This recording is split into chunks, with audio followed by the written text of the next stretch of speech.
Thanks very much, Lucas, and thanks to our PhD students for that terrific introduction and the work that's being done in Program 4. So I would like to, I'll just do a quick introduction of our panel. So Terry Rose, who just gave us a great turd presentation, so thanks very much for that, Terry. Lawrence DeBella from Herbert Cane Productivity Services. Felicity Gilbert, our project participant, Sustainable Agricultural Manager from Wheatbelt NRM. James Diack, our Farmer Engagement Manager for Soils for Life, and David Minkey, a project participant CEO from WANTFA from Western Australia. So thank you very much, all of you, for coming along. And we're going to talk about plant-based solutions, what is the role of cover crops, and this is summer and winter, and intercrops in improving soil. So a bit like I did this morning in regards to what does the data tell us. So again, some intel from our survey data that the soil challenges across the regions were fairly consistent, with soil erosion being a top issue. Followed closely by low biological activity, declining nutrient status and low organic carbon. So I guess when we're talking about plant solutions, these are some of the issues that these plant solutions are hopefully going to be addressing.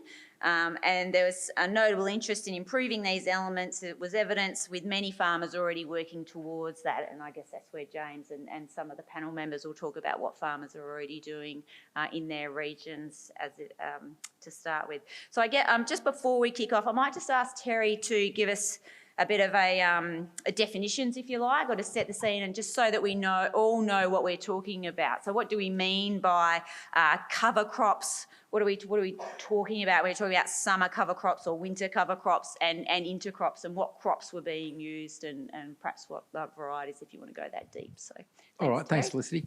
Cover crops, there is no specific definition, which is really problematic actually, both in the literature and when people are talking.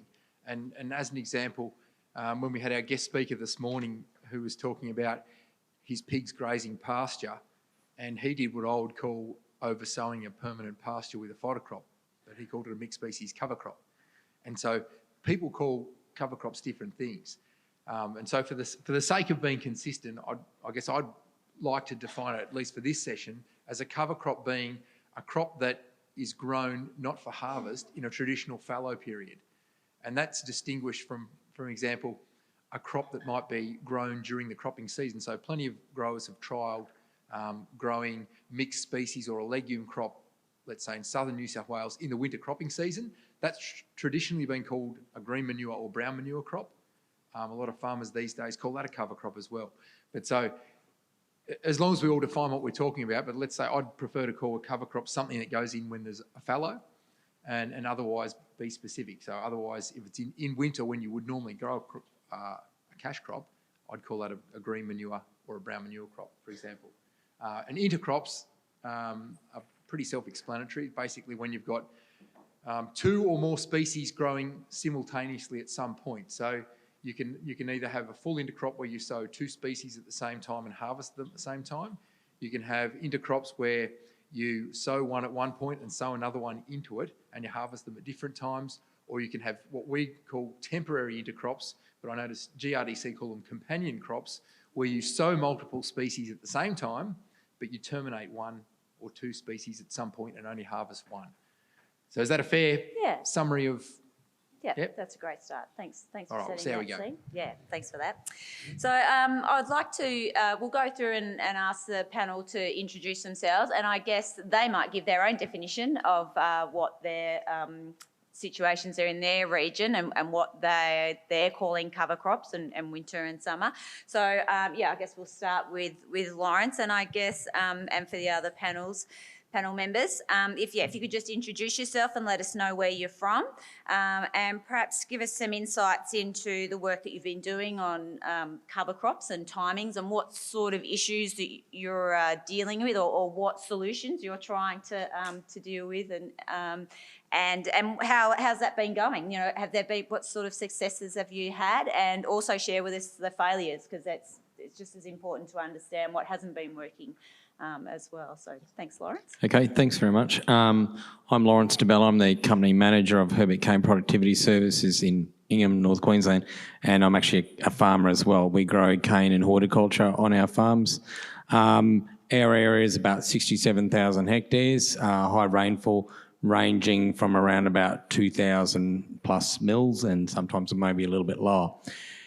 Sugarcane's predominantly grown as a monoculture, and so the only time we actually get a chance to actually break that monoculture is during that fallow phase, and there's actually some of the photos of some of our activities. So historically, what we've done is we've actually had a fallow, and the fallow's been either a weedy or a grassy fallow.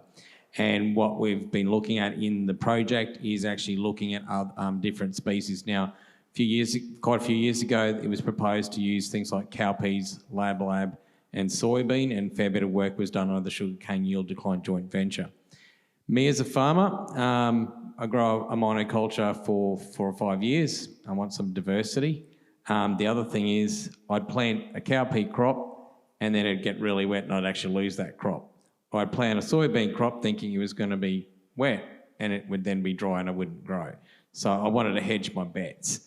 So I started mixing different species together and also then wanted to actually look at what benefits those were. And we were quite fortunate. We had the Soil CRC project with Terry, and we had some funding also under Project Catalyst. And we put the funding together and we actually looked at all different species, mixes and them as individuals and saw what they actually did.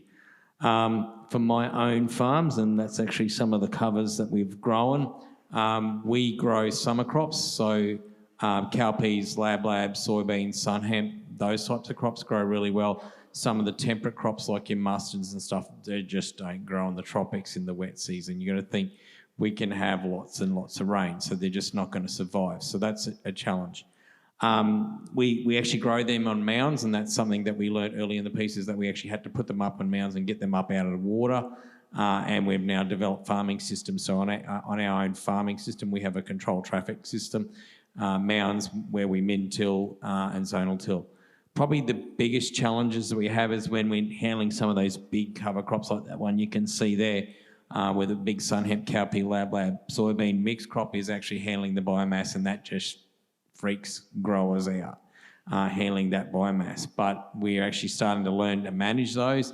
I'm fortunate I've actually got a mulcher. That's actually our mulcher that we use for our sweet spuds. So we actually mulch out and then bend renovate all the stubble in. We've also looked at crimping rollers and also early termination using herbicides. So we actually now have 3 different approaches to actually manage the stubbles. And we're actually getting our head around how we can incorporate those stubbles into our soil profile and then actually get a cane plant and actually plant sugar cane into those soils. So that's been one of our big challenges. Probably the positives, and this is actually some of the positives. You can see me, I look like a garden gnome standing in the garden there, but that's actually not my garden, that's actually my cane farm. But the nitrogen contributions have been massive for us. So I've actually, on my own farm, been able to reduce our N contribution. So normally in plant cane, we'd be applying around about 120 kilos of N, and I've dropped my N rates, depending on the cover crop and what N I'm getting, to 45 to 55 kilos of N, and using the residual nitrogen to grow me a crop of cane.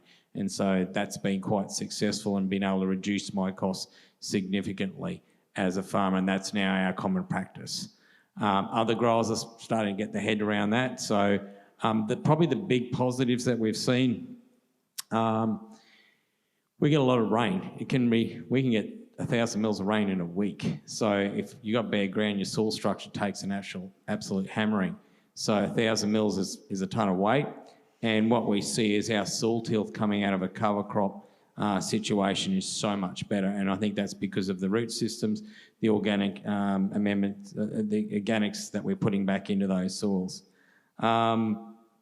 Probably the other important thing is we're in a really environmentally sensitive area. We sit between rainforest, World Heritage Rainforest and the Great Barrier Reef, and we absolutely get clobbered environmentally. So we're actually a highly regulated industry, so managing sediment runoff and managing our nitrogen and phosphorus is really critical for us. So understanding how to manage the nitrogen from those cover crops has been a bit of a challenge, and and a bit of a learning curve. And actually, it's not. We found, we can grow good crops of cane, big crops of cane on them, but we've also got to be able to manage the nitrogen because we actually grow sugar.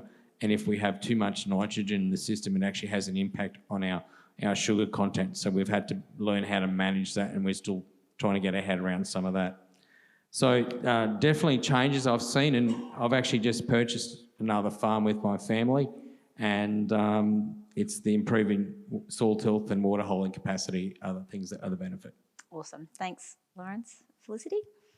Well, my situation couldn't be any more different. I come from the WA Wheatbelt where, the sort of soil challenges that we've got have got to be some of the most rugged in the country. And a lot of our area, we're talking about less than 250 mil. We're also being hit by climate change and the effects. Our growing season is dramatically diminishing. We're getting rain at different times of the year. A lot more summer rain is starting to fall. And the sorts of things that Felicity, I can never get used to calling somebody else Felicity. So the things that came out of the research, those sorts of issues for farmers, put those on steroids for us because, our farmers are trying to deal with how do they utilise that water when the rain falls, when it comes in summer, and how do they make sure that if it does fall in winter that they can really capture it. Now, when I first started talking about this, the idea of intercropping, cover cropping, those sorts of things, all the farmers said to me, don't be ridiculous. It will strip all the water away from the crop. We'd have to be insane to put in a summer crop particularly. And I've been going through this journey and I've been starting to learn that there's a lot more to it than that, and it's an area that really fascinates me. Because it's such an area of passion, I've been seeking out growers everywhere I can who are doing different and interesting things using plant-based solutions in their systems, and some pretty interesting results are coming through. Intercropping, I think the main potential obviously is in reducing the amount of N that potentially has to be put on, and we've got people doing some really interesting things there. I'm jealous of your photos because I would have loved to have shown some of mine. Not quite the same amount of biomass, but impressive. And when it comes to summer cropping and erosion and those sorts of things, again, we're getting some really interesting responses in the growing season when we're coming in off the back of these sorts of approaches. But I did have a farmer who actually is our poster pin-up. So every time we go to the general slide for this conference, they're two of my favourite farmers, a father and son in their paddock. And they're doing some really interesting stuff, and they sowed some barley this year, and they put in some rape, and they put in some chicory and some lucerne, and it was a complete catastrophe because they got too much rain. Thanks, Felicity. That's really terrific. Thanks, James. So, what are some of your Soils for Life farmers doing? And I'll just see if I can make this go backwards. There we go. Look, people might know Soils for Life. We work with farmers who probably would self-describe themselves as pursuing a regenerative agriculture approach. That term has currency now, but what that means is that a lot of the work that we've done in the past has been with graziers. Some of our more recent work, where we're drawing insights from South Australian Paddock Labs project, which we delivered with David Davenport. Thank you for your help, David. And these two photos are from that project there. And what we can see there is one of the, on one side there we have the peas and the canola coming into the harvester. And what that shows is the success of somebody being able to harvest their crops at the same time. One of the challenges that people face is, what am I going to do with both crops? Can I sell them? Can I sell them as a combined sample, or do I need to clean them and grade them out? So some of the farmers are finding that they have markets for those products, either as animal feed or as seed for other farmers who want to sow a multi-species or a mixed species crop. The other photo there, you can see we've got vetch under oats, I believe. People know that better than I do. And what's happening there is that's used in a rotation prior to the rotation going into grazing. So people are sowing these companion crops to improve the nitrogen budget and to improve the water function of their soils. So the reason that the vetch is in there is it provides good feed when it goes into the grazing rotation, and also it only needs a light spray. So you can retain some of the vetch and you want to seed it. I guess one of the biggest pieces of feedback, apart from the technical difficulties, is that the system, we need some adjustments in the system so that people can manage and sell these crops. So if your crop needs to be cleaned, it's got extra difficulties in the way it needs to be cleaned, it's hard to get it into the cleaner when everybody else wants to get their crop cleaned, for example. So you need to find a different way to manage it. Thank you. Thanks, James. David? Yeah, Dave Minkey from West Australian No-Till Farmers Association. I think Felicity summed up pretty well. It'd be nice to have some biomass, but we're statewide, so we deal with farmers from 550 mil down to 250 mil sort of range. So it's the challenges there is that there's been a bit of work done over the years off and on. There hasn't been a really consistent research approach to this kind of plant-based solutions. And because of that, adoption is really low. I don't know what percentages, but it'll be less than 5%, I think, doing this sort of plant-based solutions.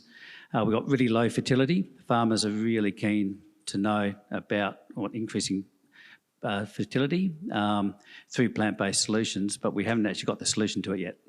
So the main issue, particularly the summer cover crops, is that all our moisture gets used in winter, and when farmers make money out of their winter crop, they harvest that. There's no more moisture left to seed into, and if there is opportunistic summer rainfall, which is never reliable. So the only way farmers can really do a summer cover crop is to sacrifice their winter crop for the fallow situations, and farmers do fallow, so they've got opportunities there. But really, everything we've seen, I've known farmers go in and out of this kind of work, and they always give up on it. They can't see the value. The economic losses from seeding, summer cropping and looking after it and spraying it out. Not to say it won't work, I just think we need better farming systems sort of approaches. And saying that, we have got a bit of data now. We've got the Plant-Based Solutions project in Western Australia with Murdoch University and a bit of Terry stuff. And that's showing some promise, but again, we've trying to get the biomass, and where we find it working best is that we actually ameliorate the soil first. So plants by themselves are probably not doing all the work, but if you use soil amelioration, fixing the soil, increasing fertility, and then go into a plant-based solution, you're probably getting a better result. So I think the sort of problems we've got is more around adoption and more research around, okay, how can we make it economic? And the other question, we haven't talked about summer cropping, which is not part of the remit, but given there's parts of the eastern wheatbelt now that get more summer rainfall than winter, that's partly due to less winter rainfall, but some also increase in summer. It's not reliable. There's some summer cropping options maybe come out where there's actually high value and maybe making as much money as winter crop. So I think the opportunities is the horses for courses in WA. The guys that are down the high rainfall zone are making enough money in a way, and the soils are doing well, so they probably don't need to do it. The guys who need to do it are struggling with the economics and losing out. Thanks, David. Thanks, guys, for that introduction. That's really great. So, Terry, what does the research tell us? Is it true that these cover crops are sucking all the moisture out of the ground for the next winter crop, or are we able to manage those sort of parameters to get the benefits from a summer cover and going into another winter? So as with most agriculture, everything's context specific. So it always comes back to the rainfall and the soils and the cropping systems in a particular region. So our results are really only applicable, and of course we can use APSIM modelling at some point to try and have a guess at what might happen elsewhere, but our results pretty much, we don't extend much beyond the region where we did them. And so other than Lawrence's trial site in sugarcane, which is slightly different, in grain cropping systems, probably the most data we've got is from Burramean in the Riverine Plains site. We have 3 years worth of summer cover cropping followed by cash crops there. And it pretty well follows what APSIM modelling with weeds would suggest, to be honest, where there's been the last few years have been inherently wet. And so summer cover crops, and we're not growing them for all of summer, it's actually hard sometimes to find a sowing opportunity. So after harvest, ideally you'd sow it straight after harvest, get that cover crop in early and terminate early, but sometimes it just doesn't rain. And so our cover crops have tended to have been going in late January or even February. That's when our first sowing opportunity has been arising. We've been growing them for sort of 6 or 7 weeks. You don't want to grow them for too much longer than that because you're starting to get towards your sowing window. So they're only short term, and we also don't want them to suck up too much water because modelling has sort of shown that stored subsoil moisture is very handy in a dry spring for filling grain. So in the first season we did it, we had summer cover crops that they only had sort of 500 to 600 kilos of biomass per hectare. They're not huge, and that's simply because summers are hot and dry. So even if you can get out and sow it, we got them up and whatnot, and I think we had 30 or 40 mil, but the next week was 35 to 40 degrees. So they're not huge cover crops like you see either in North Queensland or over in the US or in temperate environments. But even that 600 or 700 kilos of biomass depleted subsoil moisture. And so in that year we had, it wasn't a dry year, but it wasn't a wet one either. We had a yield loss of about 15% in canola. That was non-statistically significant, but the p-value was 0.11, which it's not p equals 0.05, but if I was a farmer and basically was told, you know, there's a 89%-ish chance that the cover crop's going to lose you 15% of yield, I'd be hesitant to do it. That was that year. The following year we had, it looked like we were probably going to lose yield again, so we grew a decent summer cover crop again, same sort of size, 500 or 600 kilos, which isn't huge, so that's sort of, you know, that much. These aren't massive cover crops. Got through autumn, middle of winter okay, and then spring came in really wet, so we didn't lose any yield, again, because the season, the grain filling period was wet. The next year came into 2022 where it was wet as anything, and if anything, a summer cover crop would have actually helped dry out the soil so you could get on to sow in that year. And our cover crops that year had 2 to 2.5 tonne of biomass, and it was the first year we actually found any significant soil changes. We didn't actually get a winter crop sown because it was so wet, but again, you would have to say, if anything, that summer cover crop using that moisture would have been beneficial. So really no great conclusions other than, you know, what models tend to show in a dry spring. If you use that summer moisture, you're possibly going to lose yield. In other years, if it's a wet year, you probably get away with it. Yeah. Opportunistic, yeah. Is there a question? Yes, Lucas. Is it a gamble, and would growers rely on the Bureau of forecast in trying to make some of those decisions? No, and funnily enough, I read a paper the other day, I had a reviewer paper the other day from the USA, and their final conclusion, and it was in a slightly different system. It was in a system typical to our northern grain belt where there was long fallows. And their final conclusion was, these things could be really great if we knew exactly what was going to happen with next year's rainfall. And their conclusion was, we need to invest in better long-term forecasting. And that pretty much is exactly it. We can do historical modelling and say in what seasons it would work, unless you know what's coming. So it is a bit of a gamble in a lot of our areas where we know that summer rainfall stored in the subsoil contributes to yield. Yeah, it's a gamble unless you've got a pretty confident idea of what's coming next season. Just to make a quick comment on that, from my farmer whose barley has failed this season. There's only about 30% of our farmers, our broadacre farmers that run livestock still in the system, but he's one of them. And because of his system and because of the diversity that he has across 2 farms, he's got a win-win because he actually doesn't mind that the barley has gone in these particular paddocks where he's trying it, because what he's got really high quality feed for all his twinning ewes. And so where is ewes right now? They're there. I think that's something that we see echoed in the farmers we're working with, where they're actually looking for resilience. They're looking for increased number of options, so that if something doesn't go quite right, it's not the scale of the disaster that it might have been otherwise. And, you know, a number of people might be seeing that this is an investment. Even if it doesn't go well, I've spent this year in this paddock doing this, it's going to improve my soil structure and my soil health generally, and I'm happy with that outcome because it's going to reduce other costs going forward. Okay. Yep, quickly one. Yep, with the man with the microphone. It's not working, but Oh, okay. in our area, the best farmers are doing this well are putting their summer covers on our green legume. That's starting at the thing I find out covers is what we try and do is put cover back in cover crops because we get a lot of problem with wind erosion, particularly up the grain legumes. So the best farmers I've seen are doing this straight after harvesting grain legume, straight, and because that's when they've got the most amount of residual moisture.